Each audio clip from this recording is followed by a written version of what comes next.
This is Pet Life Radio. Let's talk pets.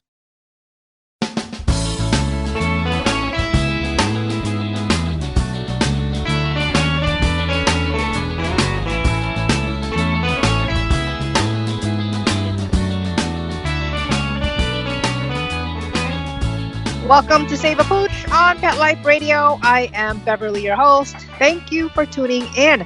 Today's show is about how the home environment and ambience has a strong influence on your rescue dog's quality of life and how you can create the ideal space for it. Today's guest is Sam Wike, a retired police officer and canine explosive detection dog handler. He is currently now a professional dog trainer with plenty of experience with shelter dogs, particularly those with behavioral challenges. And in fact, Sam has helped provide education and hands-on training of shelter, rescue personnel, and evaluated facilities. He's assessed the dogs and set up training, behavior, and enrichment programs that help them thrive. So when we get back from these messages, Sam Wike will be joining us.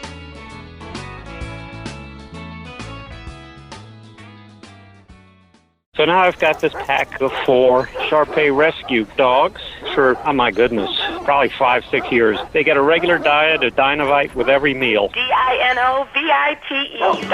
People remark on what beautiful coats they've got. I tell them, you don't need to wait until a problem presents itself. It's far better to keep the dog happy and healthy at all times. You won't believe how happy your dog will be. I get my Dinovite from DINOVITE.com.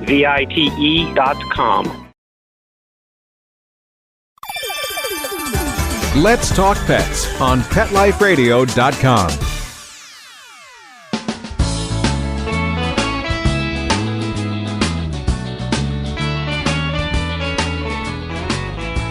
Welcome back to Save a Pooch. We are talking with the founder of The Inner Dog, Sam Wike. Thank you so much for coming on today.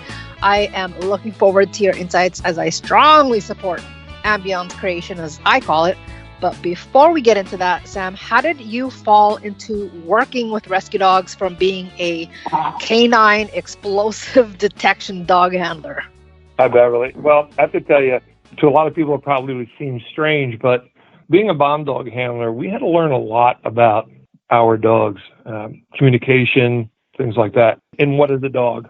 And so when I retired, and my dog retired with me, because he was really just a perfect dog, I'm trying to find a way to utilize his skills along with mine to help other dogs.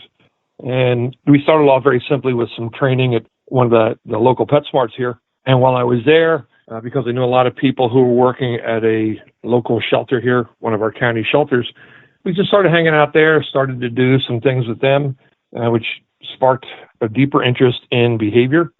And the interest in behavior became quite a passion. And I recognized, well, I was lucky enough to recognize, because of the trainers and the mentors and the perfect people that I had a chance to learn from, that it's more than just behavior protocols. I mean, the environment plays a tremendously huge role in our lives, in their lives, and any living thing's life.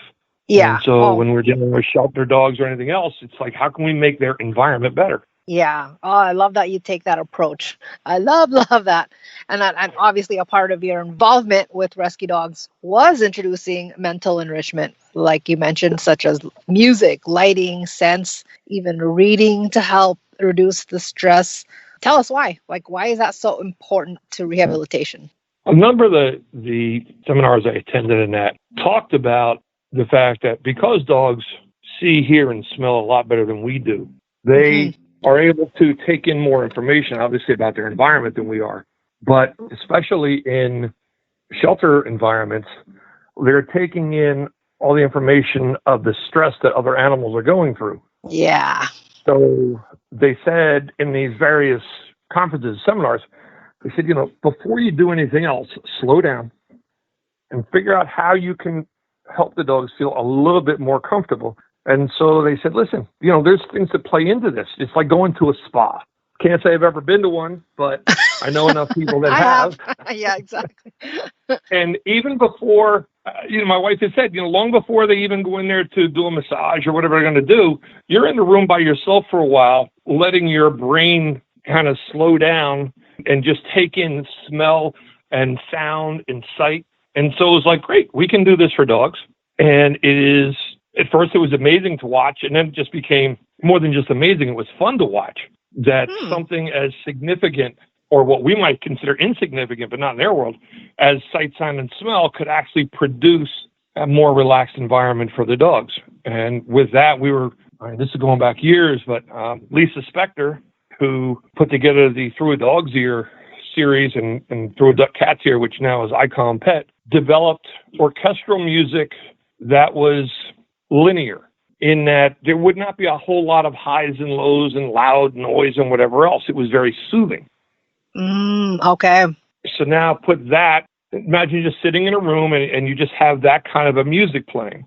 And in that kind of a room where you have lower lights, and in that kind of room where we're using scent, especially from aromatic and homeopathic combinations of flower scents and everything else. And, love it. First I was skeptical. I mean, honestly, this is the cop side of me, like, yeah, okay, whatever. Yeah. But I had a chance to watch it. I had a chance to try it. And then that became part of shelter, whatever shelter I was going to help with, or rescue organization, dogs I work with that are adopted, et cetera. Any dog, actually. Puppies. I mean, we use these things for every type of animal. They use them in zoos. They use these in zoos. They use it in refuge. They use all over the place. And it's amazing to watch it work. Huh. That's interesting. And you mentioned, or I mentioned, reading to help reduce the stress. Yeah. What do you mean by that? Like, I've known of shelters where there's kids that volunteer to read to the dogs. Is that what you mean?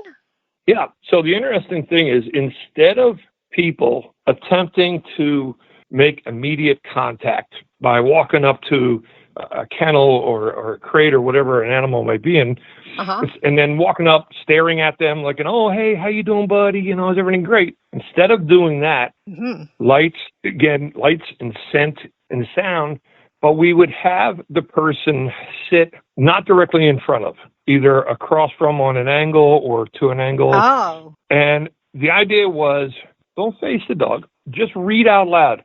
The dog's not going to care what you read out loud. But right. The nice thing with that is, whether you're reading or whether you're singing, you will breathe normally. And by breathing normally, along with all these other environmental, yes. So the voice is now soothing, but it's not trying to impose on this dog or this cat that is very, very scared. So it becomes, I don't want to say white noise, but there's just another factor to it. Imagine soothing music, a soothing voice, soothing lighting, and soothing scent. If you've ever had a massage, if the massage therapist is talking to you, they're not hollering and screaming, right? Yeah, exactly. Wow, I wouldn't have put two and two together. So that is a really good tip, actually, for people wanting to adopt and they're feeling out which dog they want. So let's repeat that again. So how should they, I guess, introduce themselves to the dogs if they're shopping for... Well, a lot of it's going to depend on the shelter. It will depend on the shelter and what they're going to allow people to do. But, we would do this even in meet and greet rooms, where the family or the person would already be seated in there. The shelter staff would bring a dog in. And as they're walking in, the person's already reading. Lights are down. We've got scent going. We've got music going. And the dog gets a chance to make a choice. How fast, if it wants to approach, et cetera. Because let's face it, we all want to have choices in life.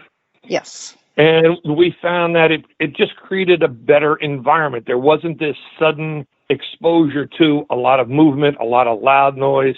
And dogs who in the past had shown that they were really, really, really timid, shy with people, very standoffish, would on their own then take less time to go up and maybe just to sniff around the person. And the person would just continue reading, and the lights would be down and the music would be playing. And it made for better interactions. Whether or not that was the dog for that person wasn't the point. It was the point of showing the dog that, listen, we're going to give you the benefits of making a choice. Exactly, yes. Huh. I really love that approach. Wow. If only all the shelters would adopt some kind of program where they can come in and have the dogs choose. Because if that saying goes, the dog chooses who they want to be with, right? Yes. Yes, it should be. Yes. Yeah.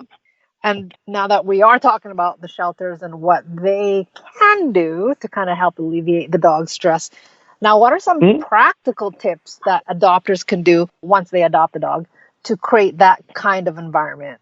Well, obviously in the home, the adopters would have a better chance to, again, utilize scent, utilize sound, utilize lighting. And so, again, iCalm Pet, which has so many different types of music to help just soothe the dog's world. What is that what's iCalm really Pet? cool, Is that an it's app? a company that, but it's also where you can download, you can stream, you can buy CDs. They actually make their own really little mini speakers that can come with a SD card with the type of music on it. And they continue to develop music because they're finding more and more it doesn't just have to be orchestral. So the other thing too, when you go on their site, you can actually sign up to get free downloads, and they're like 5 to 8 minute downloads of all different types of music, and that way you get to try them. So it was interesting to see that lately they've come out with some reggae. Yes, That's awesome. But not overpowering reggae. You know what I mean? Yes. And it's not like we're going to have a party. Right. Oh, you're putting it on? Yep. And this is called Jamaica time. But it's interesting because I play this with my dogs, and they all just chill out. Really? Yep. And I have to admit, there was another one when I first got it. I was like, really? Here's one called Beach Time. Again, it's amazing the things that animals love the sound of. Huh. I always fell back to the classicals, the meditation musics. But here's good to another know one. that. Here's reggae. But if you notice, it's at a slower rhythm. Yes. Yeah. Right? Yeah. And it's not like blasting out type of thing. It's just a very sweet, soothing chill music. On the beach kind of music. Yes. Pretty cool Love stuff. it. Yeah. This is the kind of thing. And again, there's lots of apps out there with spa music and things like that. Oh, I know a lot of cable YouTube companies and the satellite companies have it. Yeah. Mm-hmm. So you take that, and then there's a one-person company that I love called Blackwing Farms. And this is Meg Harrison. And for years, she's been developing different flower essences into sprays and into like bombs that are roll-on stick that you can, roll on.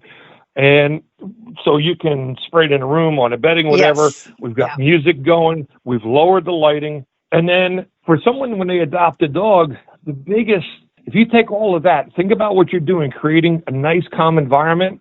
They need to continue that by saying, you know what? You don't have to worry about it. We're not going to flood the house with people to meet the new dog yet. Mm-hmm. We're going to take our time and let you to adapt to things.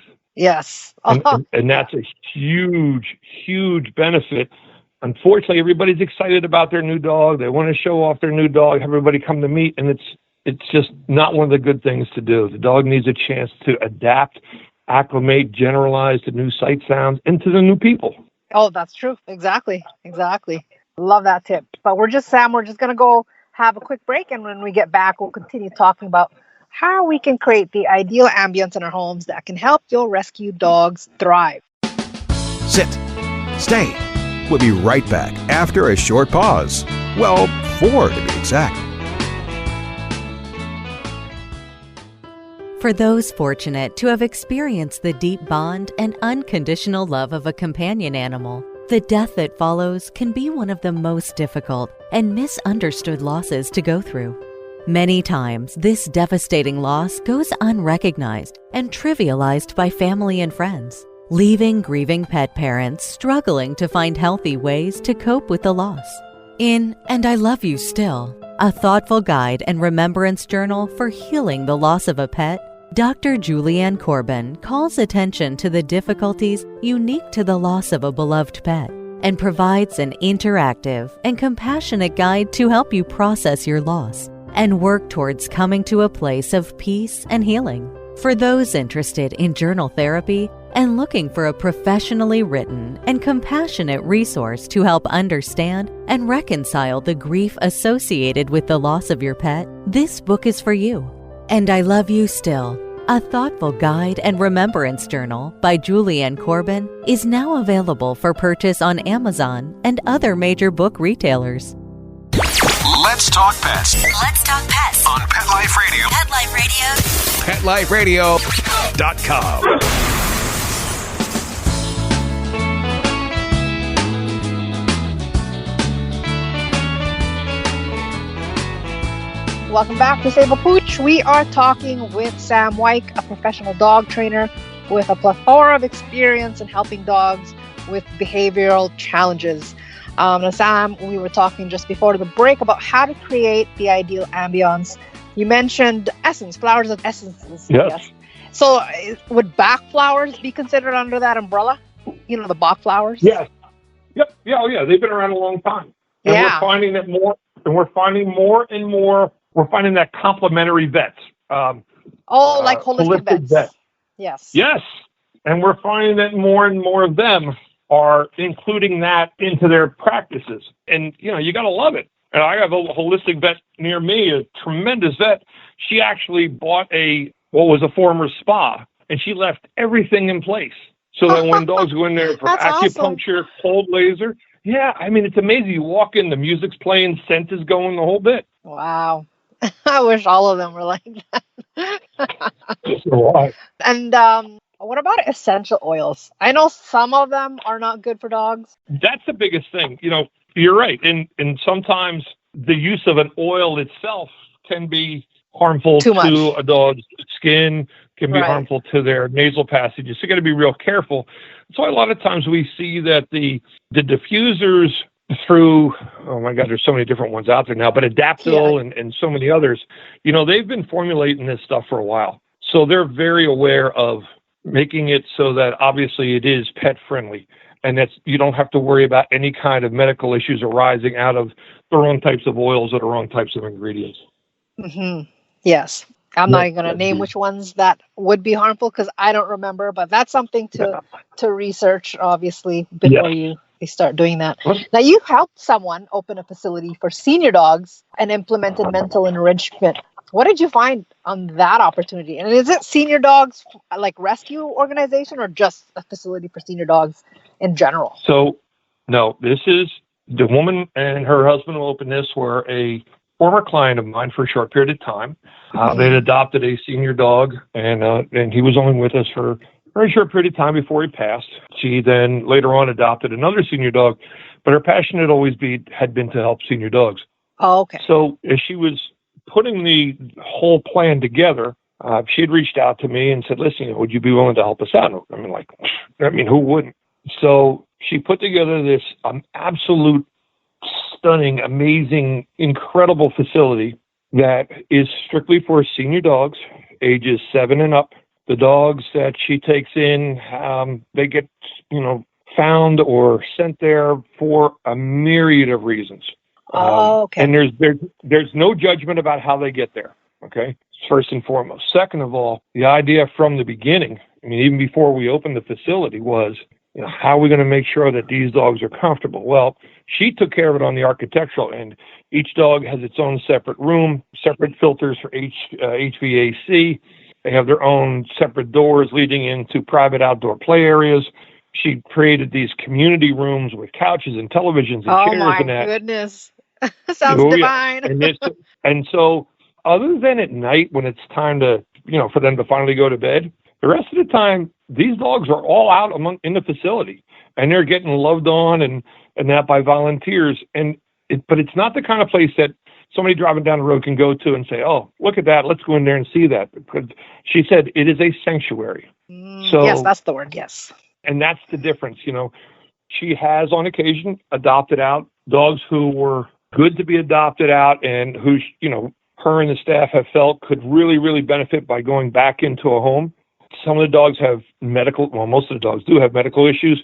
Doesn't matter. They have a vet who's in there 3 to 5 days a week. They're right around the corner for a huge veterinary hospital. She put this, it's on 60 some acres. Right? There's walking trails. Yes, there's walking trails everywhere. And she built a separate building which houses an indoor, in-ground, heated saltwater pool. Wow. But no matter what, throughout the day and especially into the evenings, the idea was putting on the music, lowering the lights, even during the day, again, they're senior dogs, so they're going to nap a bunch. Yes. So when the dogs start to get tired, all the lights go down low, if not even turned off, depending on the light coming in from outside, which is glass everywhere, which is great. The music goes on. There's all kind of scent diffusers throughout the building, and these all get, put into place so that now when these dogs sleep, they get restful sleep. They go into that REM sleep, and you can hear the senior snores, but you see them, and then when they wake up, they come out of it slowly, right? And they're like, okay, good, now it's okay, that was my mid-afternoon nap, let's go do something. But again, she made it a real requirement to create that environment, not just at night, but even during the day as well. Oh my goodness. Yes. That is huge. awesome. What is the name of this facility, Sam? So it's called Marty's Place, MartysPlace.com. Yeah. And perfect. Anybody who goes on can see the pictures of the dogs that are there, of the facility that is there. Like I said, it's on 65 acres, and there's no signs that are along the roadway to tell people to drive the long driveway back in. It's it's a sanctuary, truly. And again, part of being a sanctuary is calm environment, relaxed environment. And so everything we do. Oh, and by the way, it's martysplace.org. My mistake. .org, not .com. Okay, perfect. And she doesn't, her prime goal is not to adopt these dogs out, right? No. First and foremost, it is a sanctuary. Okay. If a dog comes in, it's still pretty spry and, maybe not, 14 or 15, maybe, it's 8 or 9, something like that. If they can, then that's where they go. She'll give them a chance to be adopted out, but they do a really good job screening to make sure that anyone who's taking them in is going to give them that senior life. Yes, exactly. That is what is needed. Oh, that's awesome of her. Love that. I told my wife, there? Yeah. I can't tell you, even before we opened it, and she was, giving people tours of the place so they'd understand in the community, what it was they were building. I can't tell you how many people said that. Hey, listen, if something happens to me, just ship me here. I'll live here instead. I'll rent out a room. Well, think about this. You get to spend your day every day with all of these just incredible senior dogs. Exactly. That'd be an ideal place to work at. It is. It's amazing. So, Sam, well, that was one really good opportunity, it seems, that you went into. What are a few of the best experiences you've had helping out the rescue and shelter dogs from the time that you started in that industry? I'm sure there's a lot. Listen, there are some dogs who many people, myself included, would wonder if we could ever really help them live a better life. Oh. And 99% of the time, we can. Unfortunately, it's like everything else in life. There are times when, no matter what we do, whether medical or behavioral or both, things don't end the way we want them to. It's about the fact that we have the ability to continue to help. And when you see progress, whether it is as if one blade of grass started to grow, or if all of a sudden it looks like we've got a yard full of fresh green everywhere, progress, we celebrate the small victories. No matter how small they are, we celebrate them, because with that small victory, that dog at that moment, and hopefully more, is having a better quality of life. Right. Oh, that's awesome. That you have that kind of patience. It's so important. So thank you for having that. We tell people all the time, especially when we're dealing with dogs who have behavioral issues. Yes. It'll be faster to watch paint dry or grass grow. But when those moments happen, it's incredible. I bet. Oh, I bet. Before we wrap up, what would be, I guess, your best advice for shelters?